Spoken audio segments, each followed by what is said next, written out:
okay, so I've already filmed this once, but idiot me, I had my microphone off, and everyone complains about my audio quality being shit, and I apologise.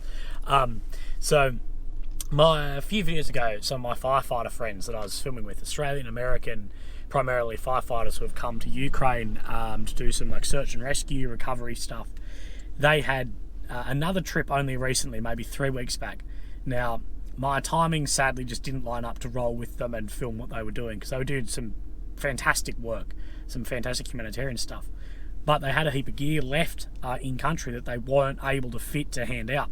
Everything from like the jaws of life through to like pumps and recovery tools, all this stuff. And they did a run down to this town. I think it's pronounced Stepnahurst, which is like right on the front line. And they were like, man, we couldn't give them much, but it was fucking grim out there. So all the stuff that we've left back in a warehouse, if there was any way you could get it there, we'd much appreciate it. And of course, yeah, like I can do that. I've got a vehicle and my friend with me and whatever. So loaded up all the firefighting stuff. We've actually loaded some other stuff, some bandages and stuff we've got as well. And this big sack of like, it's like a protein powder stuff. They call it protein flake, but you add it to like soup and it gives like 20 grams of protein to just like any recipe really. So we're cruising down, but we got stopped at the last checkpoint. We had no paperwork or whatever to move through, and I didn't want to show my press card because, you know, it's conflicting stuff, I guess, like humanitarian work and press. I didn't want to conflict any of the two. And they were like, look, we're going to ring the manager and the police and blah, blah, blah. Like, they were on our side. Like, they wanted us to go, but they needed to make sure that we were legit. Next thing, this huge convoy, like a kilometre long with police escort and whatever comes to go literally where we're going. And the cop there spoke to a policeman. He's like, yep, just get in the convoy. So lucky us, we're now in this huge convoy of like humanitarian aid going down to the like front, down to the people going there, whatever. I don't think there's any military aid in this. I don't think. Hopefully the two don't get conflicted too often. I know it does, but like we're carrying just pure humanitarian aid for these firefighters because they're just working incredibly hard for fucking months on end, basically non-stop. So hopefully these rescue tools, whatever, will save some lives and might give them a bit of a spirit kick for today. So a female police officer was like flagging me down and I was like, what the fuck? And she pulled me over and I was like, I'm in the convoy. And she's like, no, we're actually your escort, not them. We're taking you further. So now we've got a police escort in, but they're like, make sure you put on your helmets and vests. So the good thing is now we've got like our own personal police escort. I don't know how this got figured out. It must have been the checkpoint that like stopped us and wanted to look through all our stuff. They must have arranged it. So it turned out they weren't being a hassle, they were actually being awesome. But we'll see. They're like, yeah, it's pretty hot out there, so we'll see how we go.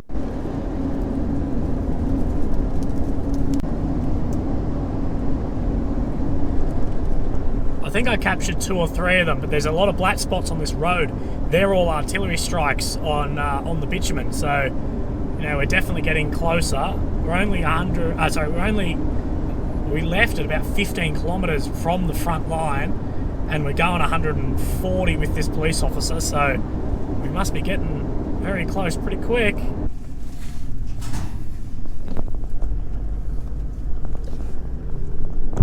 Trying to drive one-handed, I'm sorry, but if you see this bank over here, that whole bank, that's all Russian controlled, that's all Russian occupied land, that whole southern bank. So definitely coming down this hill, we're probably in the eyes of someone. It's a very weird situation on this other side because there hasn't been much of a push across that lake. I think the next video I'm going to be doing is actually on that because there's the largest nuclear power plant in all of Europe on that lake under Russian occupation. Hello sir, how are you?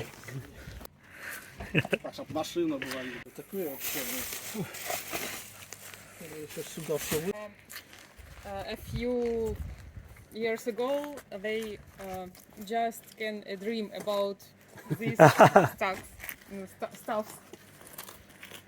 Oh, so it's our pleasure. Yes. It's our pleasure. Вот эта станция. Все под контролем. It can be fire. Yeah. Fire show. Бомба Yes. может лететь. So we Вот, кстати, у нас там есть, хочет посмотреть, можем показать кассетный снаряд.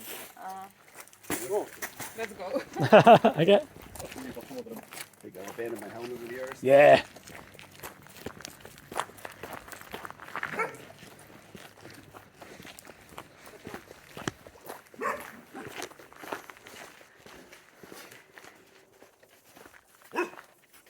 Ah, Это кассетная бомба.